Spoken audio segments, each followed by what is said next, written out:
무장하십시오. 아멘.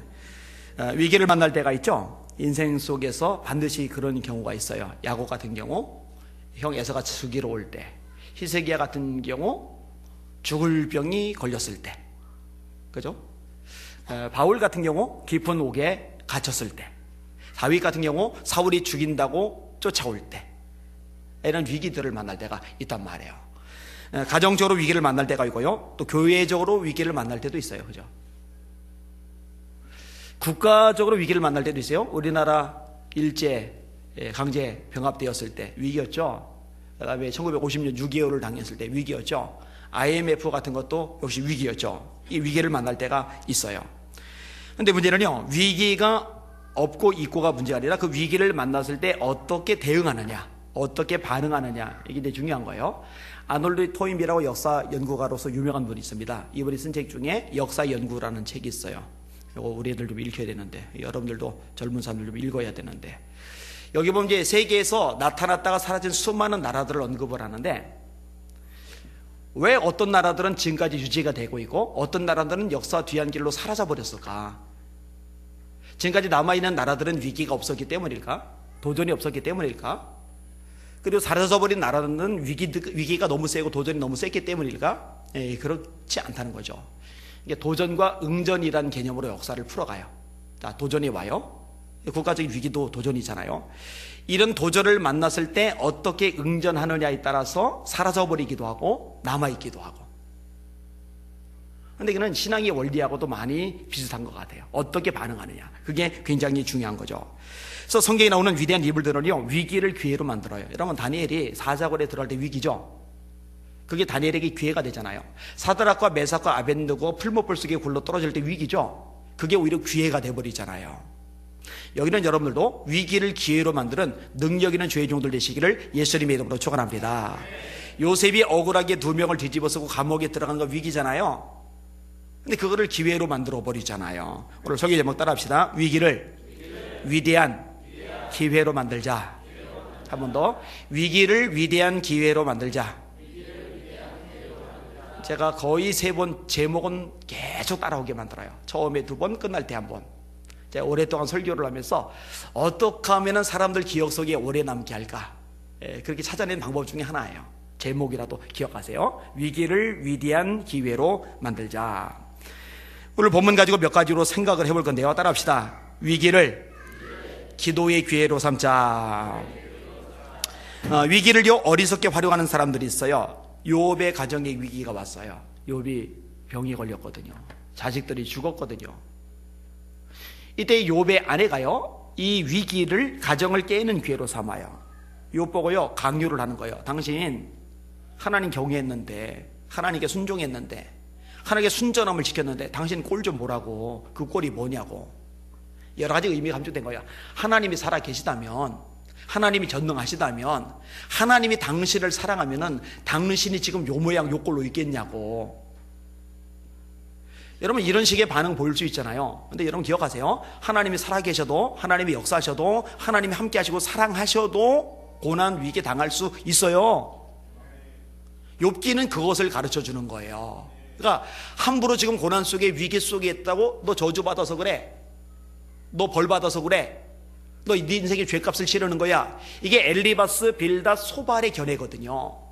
이 사람들이 그 견해를 가지고 욥을 계속 공격해 가거든요. 근데 이 세 사람이 나중에 하나님 앞에 엄청 깨지거든요. 그들이 잘못된 거거든요. 함부로 그렇게 말하면 안 된다는 거예요. 이 원리를 깨는 거예요. 의인도 때로 고난을 당할 수 있다, 때로 위기를 겪을 수 있다, 그런 얘기를 끄집어내는 거예요.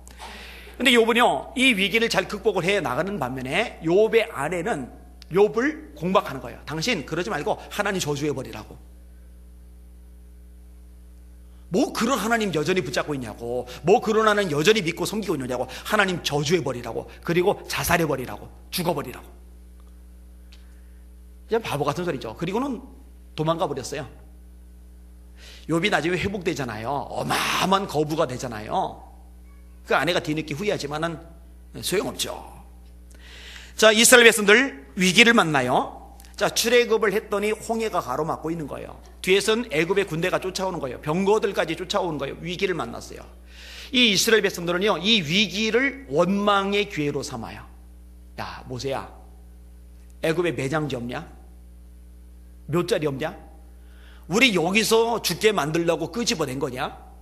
여러분, 하나님이 아무려면은 애굽의 매장지 묘자리가 모자라서 홍해 앞에서 다 죽여버리려고 애굽에 10가지 재앙을 내리시겠어요? 하나님 그렇게 무모한 짓, 바보 같은 짓 안 하시는 분이거든요. 근데 위기를 만나니까는요, 그 위기에 함몰이 돼가지고요, 막 들고 일어나는 거예요. 막 따지는 거예요. 막 원망하는 거예요. 불평하는 거예요. 이런 일들이 계속 반복이 돼요. 길이 험하다고 원망해요. 물이 없다고 원망을 해요. 고기 먹고 싶은데 고기 없다고 원망을 해요. 위기만 만나면 원망하고 불평하고, 그들요, 여호수아와 갈렙 외에는요, 한 명도 가나안 땅에 못 들어가요. 그래서 고린도서 30장에 보면은요, 그들이 원망하다가 멸망시키는 자에게 멸망당하였나니 너희는 그들과 같이 원망하지 말라. 따라합시다. 너희는 그들과 같이 원망하지 말라. 지금 바울이 고린도 교회 성도들 보고 가르쳐 주는 거예요. 너희들 말이야, 힘들어도 위기를 만나도 원망하지 마. 구약 봤지? 원망하다가 멸망시키는 자에 의해서 멸망당했잖아. 그러니까 너희는 그들처럼 원망하면 안 돼 라고 가르쳐 주는 거예요. 여러분, 위기를 원망의 기회로 만들지 마시기를 주님의 이름으로 축원합니다. 어떤 사람은 절망의 기회로, 어떤 사람은 근심의 기회로, 어떤 사람은 자포자기의 기회로, 어떤 사람은 수근거리는 기회로 이렇게 안 좋게 만들어버려요. 오늘 본문의 이사야는 위기를 기회로 만들어요. 자, 위기는 어떤 위기냐? 국가적인 위기입니다. 우시야 왕이 죽었어요. 우시야 왕은 어떤 왕이냐? 아사랴라고 되어 있죠. 아사랴, 아마샤의 아들입니다. 아샤라라고 되어 있는 본문이 있고요, 우시야라고 되어 있는 본문이 있어서 헷갈리는데요, 이 두 사람은 같은 인물입니다. 따라합시다. 아샤랴, 우시야, 우시야, 아샤랴. 자, 북이스라엘은 10개 지파로 구성이 되어져 있고, 남쪽 유다는 유다와 베냐민 2개 지파로 구성이 되어져 있어요. 이 우시야는 남유다의 왕입니다. 남유다의 왕들 중에 나라를 부강하게 만들었던 왕들이 몇 명 있어요. 예를 들면 히스기야 왕, 나라를 부강하게 만들었어요. 그 다음에 또 하나가 우시야 왕. 그런데 히스기야 왕은 나라를 부강하게 만들고 나서도 하나님 앞에 자기를 잘 지켜나갔던 지혜로운 왕이었던 반면에, 이 우시야 왕은 나라가 부강해지자마자 교만이 마음을 집어삼키면서 하나님에게 저주를 받는 불쌍한 처지가 돼버려요.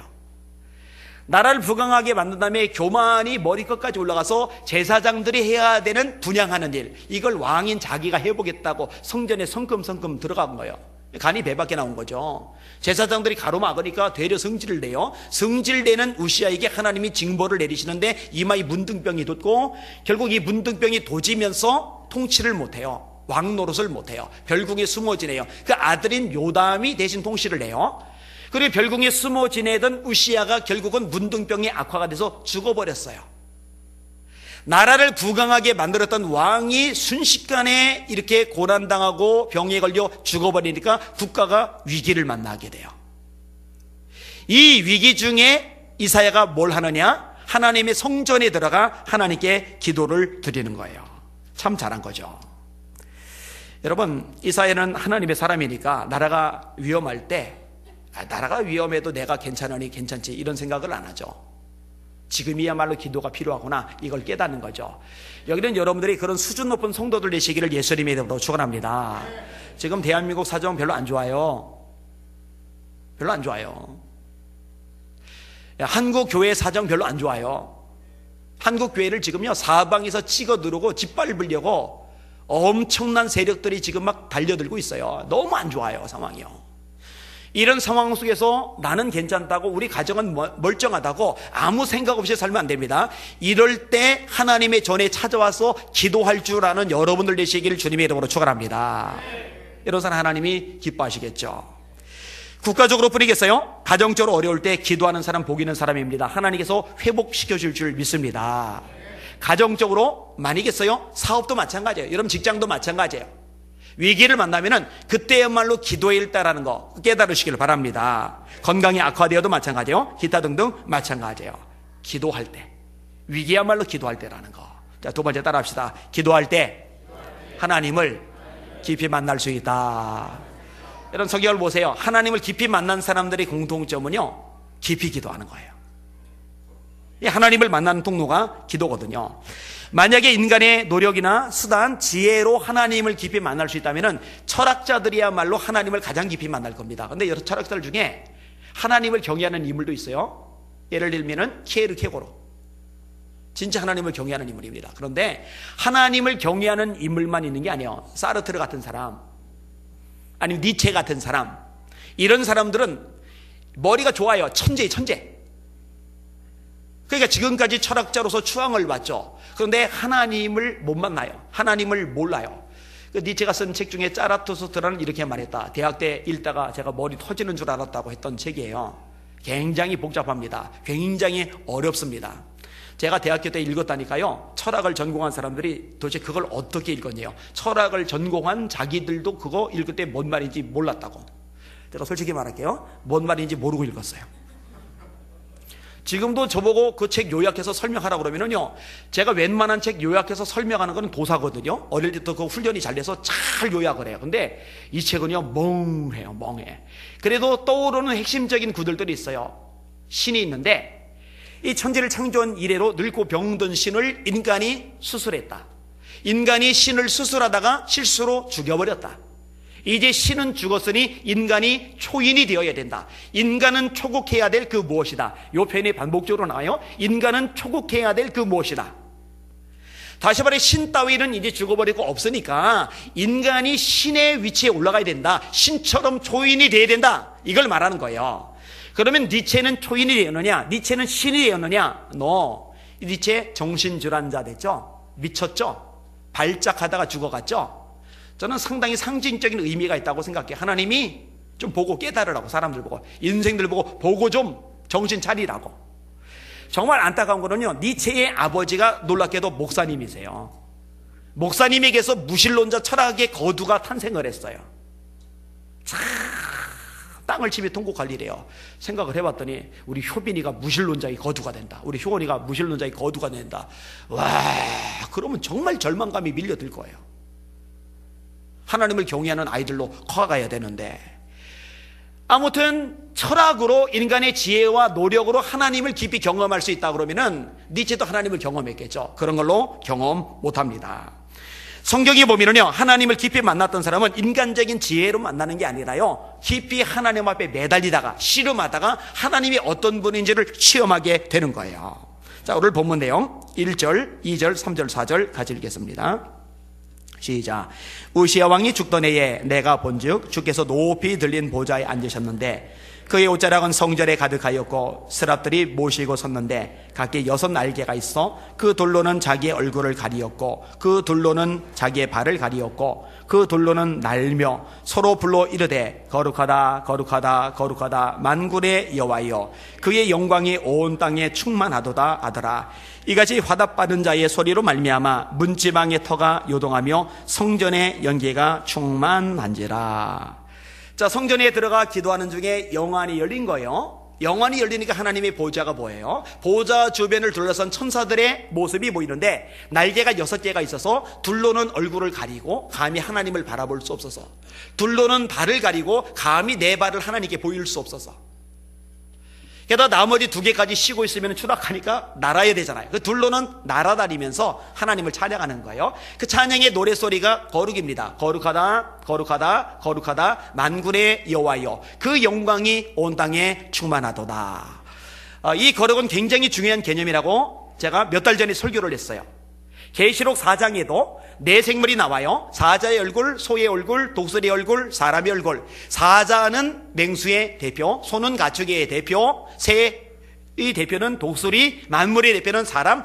이 모든 피조물을 대표하는 존재들이 4생물로 등장을 하고 24명의 장로, 구약의 12족장, 신약의 12사도, 모든 성도를 대표하는 24장로들, 이들이 하나님을 찬양하는데 그 찬양의 노래소리도 동일합니다. 거룩하다 거룩하다 거룩하다. 전에도 계셨고 이제도 계시고 장차 오실리. 여러분, 거룩은 성경의 핵심 주제입니다.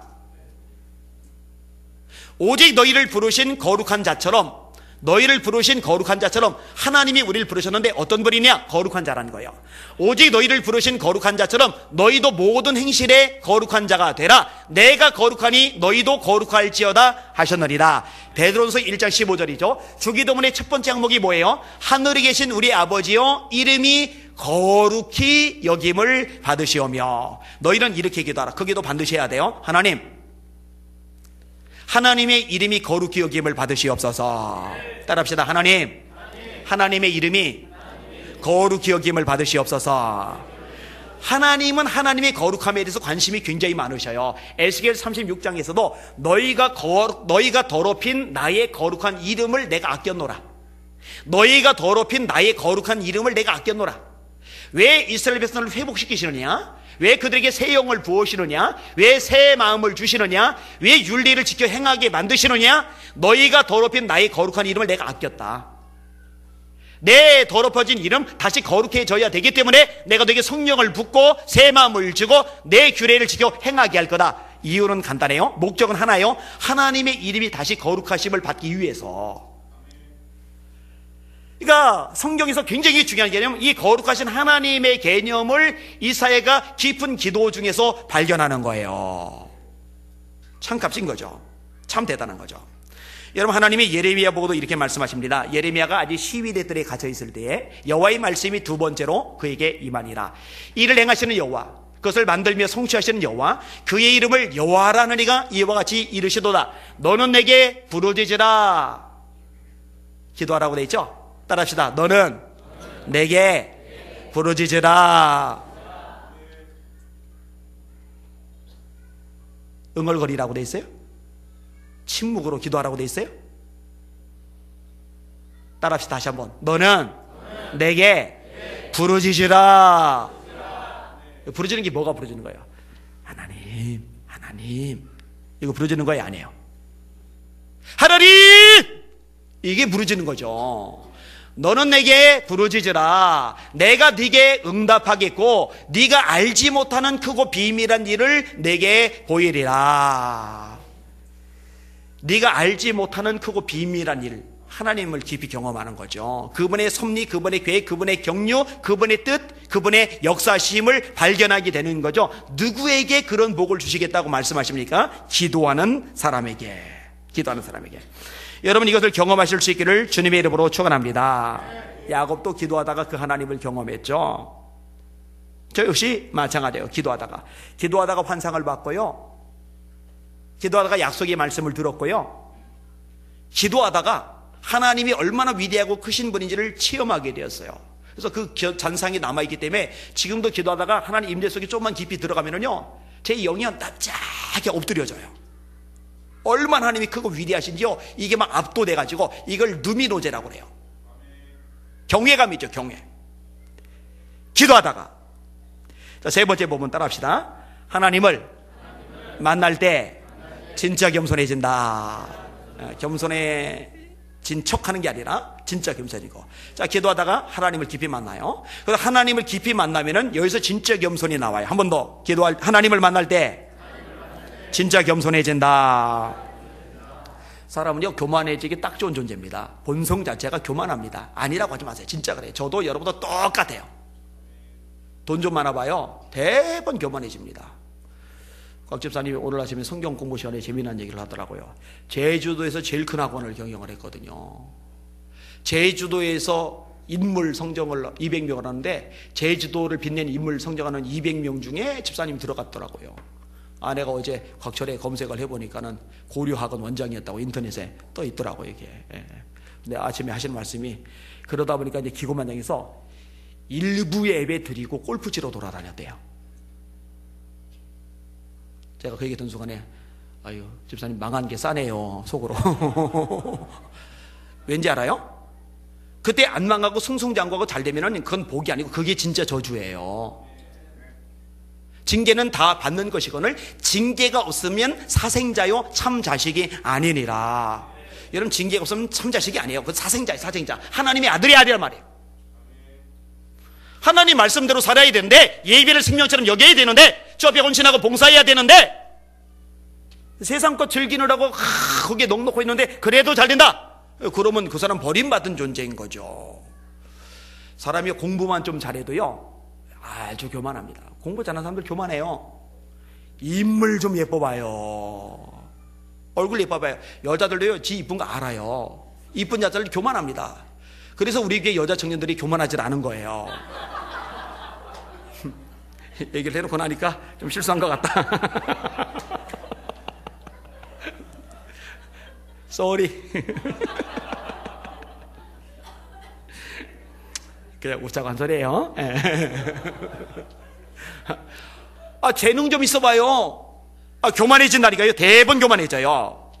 그런데요, 어떤 여지로든 사람은 교만하기 딱 좋은 본성을 지니고 있는데, 언제 진짜 겸손해지느냐? 하나님이 어떤 분인지를 제대로 만날 때, 그 하나님이 임재 속에 제대로 들어갈 때, 하나님의 영광을 제대로 목격할 때, 그 앞에서는 완전히 꼬꾸라지게 되어 있어요.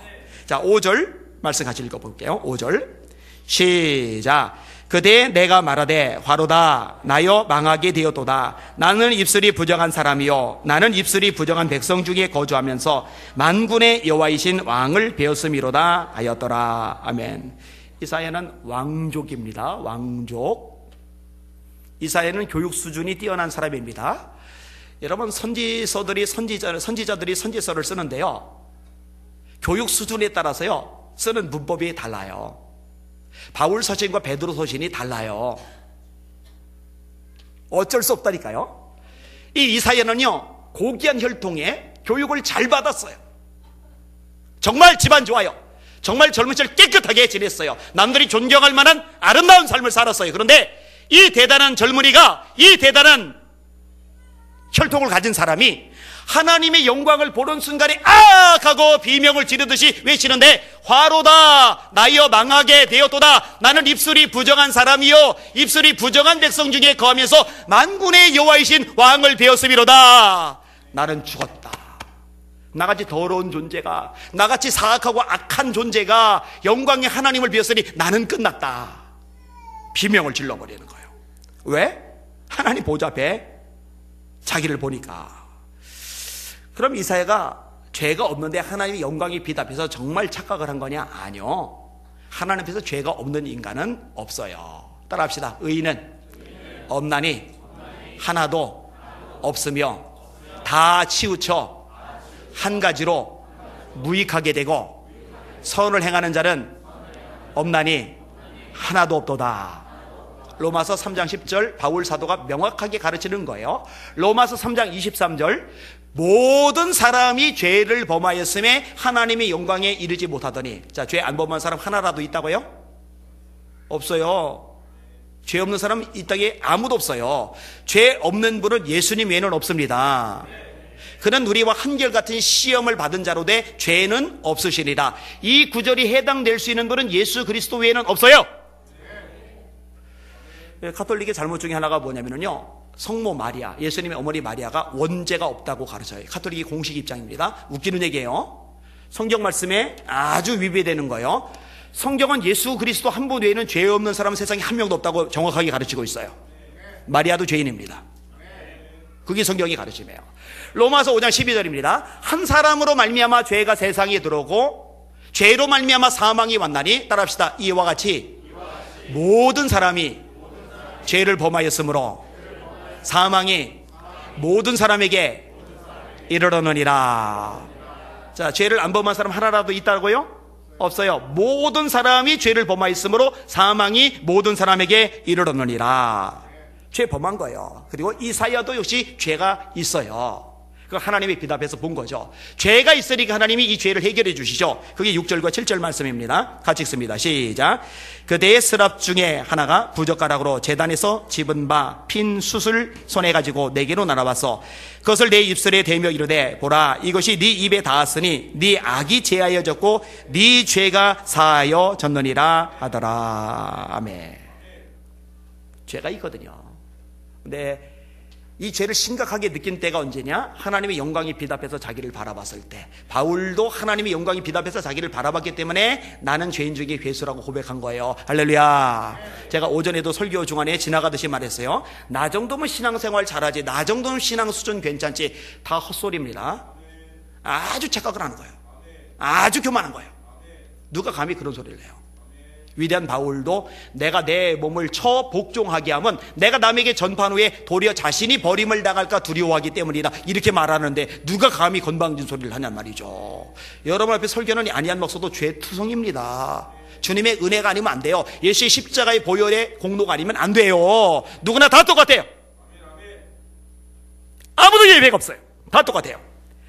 자, 이렇게 하나님의 임재 속에 들어가 하나님의 영광의 빛 앞에 자기를 보면 이 사람은 꼬꾸라질 수밖에 없어요. 낮아질 수밖에 없어요. 겸손해질 수밖에 없어요. 나 정도면, 이 정도면, 이런 소리, 이런 생각 감히 할 수가 없어요. 하나님, 난 부족합니다. 은혜가 필요합니다. 주의 축복이 필요합니다. 주의 긍휼이 필요합니다. 주의 자비가 필요합니다. 주님, 저를 불쌍히 여겨 주시옵소서. 이게 가능해지는 거죠. 그리고 이런 사람이 사람들 관계 속에 들어가서도 겸손해지는 거예요. 빌립보서 2장에 이렇게 말씀합니다. 각각 자기보다 남을 낮게 여기고. 따라합시다. 자기보다 남을 낮게 여기자. 받침 잘 쓰세요. 낮게 여길 때 지으쓰면 안 돼요. 자기보다 남을 다 낮게 여기고, 이 얘기가 아니에요. 자기보다 남을 낮게 여기고. 시옷 받침이에요. 시옷. 네. 자기보다 남을 낮게 여기고. 성경이 명확히 말씀하는 거예요. 아유, 저 권사님이 나보다 낫지, 저 집사님이 나보다 낫지, 우리 청년이 나보다 낫네. 그러니까 죄다 나만 못한 것들만 보이는 사람은요, 신앙이 지금 심각한 문제 속에 빠져 있는 사람이고, 죄다 나보다 훌륭한 사람들이 많이 보이는 사람은요, 지금 하나님의 빛 앞에서 자신의 모습을 제대로 보기 시작한 사람들이에요. 생각을 해봐요. 그러니 은혜 체험을 제대로 한 사람들이 모여있는 교회가 평안할 수밖에 없겠죠. 왜냐면 자기보다 나은 사람들 투성이니까. 은혜 경험을 제대로 못한 사람, 하나님 임재 속에 들어가 보지 못한 사람, 하나님의 영광의 빛 앞에 마주쳐 보지 못한 사람들이 있는 교회, 어수선하겠죠. 왜 죄다 나만 못한 것들이 왜 저렇게 대접받고, 나만 못한 것들이 왜 저렇게 설치고, 이 꼴 보기 싫어질 테니까. 이거는 잘 우리가 살펴봐야 될 대목입니다. 자, 위기를 기도의 기로 삼은 이사야, 그렇게 기도하다가 하나님을 만났어요. 하나님을 만나고 나니까 납작 엎드려요. 겸손해져요. 마지막 네 번째 보면 따라합시다. 겸손한 자에게 사명도 능력도 주어진다. 할렐루야. 여러분, 하나님이 교만한 사람 물리치십니다. 여러분, 하나님 물리치시는 사람 되지 마시길 바랍니다. 절대 그런 사람 되시면 안 돼요. 하나님이 교만한 사람을 물리치시되 겸손한 자들에게는 은혜를 베푸시느니라. 교만은 배망의 선복이요, 거만한 마음은 넘어짐의 앞잡이니라. 누구든지 자신을 높이는 자는 낮아지고 자신을 낮추는 자는 높아지리라. 하나님이 능하신 손 아래서 겸손하라. 때가 되면 너희를 높이시리라. 제가 가끔 우스갯소리로, 나 사람들 앞에서는 별로 안 겸손한지도 모르겠는데 적어도 하나님 앞에서는 겸손하다고. 왜 그런 얘기를 하냐면, 진짜 하나님 앞에서는 납작 엎드리는 자세를 하고 있거든요. 왜냐면 하나님이 두려워요. 잘난 척하고 폼 잡고 기고만장하다가 하나님이 불면 한 방에 다 끝나요. 사람들 볼 때 대단하다, 뭐 능력의 종 어쩌고 저쩌고 다 웃기는 소리예요. 하나님이 능력자지 종은 종일 뿐이거든요. 하나님이 불어버리면 다 날아가 버리는 거예요. 그러니까 하나님 앞에서는요, 무조건 저 자세, 낮은 포복을 하는 게 지혜예요. 아멘? 여러분, 예배할 때도 그런 자세 유지하시길 바랍니다. 그래야 돼요. 안 그러면은요, 하나님이 알아서 누르세요. 이게 하나님이 눌러서 낮춰지면은요, 힘들어. 꽤 힘듭니다. 꽤 아픕니다. 좋을 게 별로 없어요. 자, 겸손하게 바짝 낮춘 이사야에게 하나님의 음성이 제대로 들려요. 자, 8절 읽겠습니다. 8절 시작. 내가 또 주의 목소리를 들으니 주께서 이르시되 내가 누구를 보내며 누가 우리를 위하여 갈고 하시니 그때 내가 이르되 내가 여기 있나이다, 나를 보내소서 하였더니. 하나님이 이사야를 놀랍게 사용해 주셨어요. 베드로가 예수님의 말씀대로 깊은 데서 그물을 내려 고기를 무지막지하게 잡았더니 예수님의 보통 분위기가 아니거든요. 그 앞에 꼬꾸라져 가지고는 나를 떠나소서 나는 죄인이로소이다. 그 베드로를 주님이 써주셨거든요. 죄인 중에 괴수라고 말하는 사도 바울을 주님이 귀하게 써주셨거든요. 주님 앞에 바싹 낮춘 사람들, 주님만이 영광 받으시옵소서, 주님만이 찬양 받으시옵소서. 영광은 하나님께 돌려드리고 자기는 비껴서서 겸손히 낮아졌던 사람들을 하나님이 지속적으로 쓰셨거든요.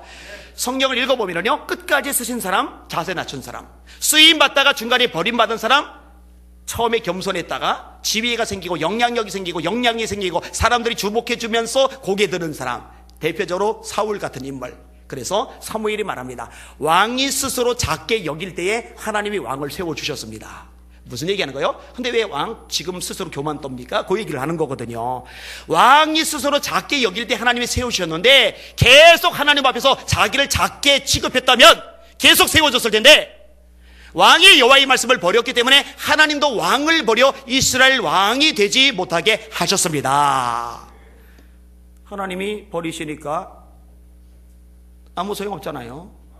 그냥 쭈그러들잖아요. 길보아 전투에서 블레셋 군대에 의해서 사울왕 전사, 큰아들 전사, 둘째 아들 전사, 셋째 아들 전사. 이게 뭐예요 도대체 이게? 차라리 이럴 바에는 왕 안 되는 게 나을 뻔했는데, 4명이 그렇게 전쟁돼서 몰살할 바에는 왕 안 되고 왕 안 돼서 교만해지지 않은 게 나을 뻔했네. 그러니까요, 말씀 묵상하다가 야, 그렇구나, 잘 나가다가 교만해질 바에는 차라리 덜 나가면서 겸손해지는 게 낫겠구나. 그리고 이왕이면은 잘 나가면서 겸손하면 좋겠다. 솔직히 제가 그런 마음이 있어요. 그죠? 이왕이면 잘 나가면서 겸손을 유지하면 좋겠다. 잘 나가든 못 나가든 하나님 앞에서는 납작 엎드리는 여러분들 되시기를 주의 이름으로 축원합니다. 그때 하나님이 끝까지 써 주시는 거예요. 끝까지 귀하게 여겨 주시는 거예요. 여러분, 저와 여러분의 진짜 주인은 딱 한 분입니다. 내 인생의 주인은 내가 아니에요. 내 아내도 아니에요. 저 이장 사모님이 제 주인 아니에요? 절대 아니에요. 절대. 되면 안 되죠. 우리 효빈이 효원이가 제 인생의 주인도 아니에요. 돈이 제 주인도 아니에요. 세상 명예, 성공, 감투 이런 거 제 주인이 아니에요. 제 주인은 오직 한 분, 예수 그리스도. 그리고 나는 그분의 종. 그리고 종은 주인 앞에서는 무조건 엎드린 자세를 유지할 때 주인이 이 종을 계속 써주신다는 거, 겸손할 때 하나님 계속 세워주시고 써주신다는 거 잊지 않은 복이고 지혜로운 예수님에게 성도를 되시기를 주님의 이름으로 축원합니다.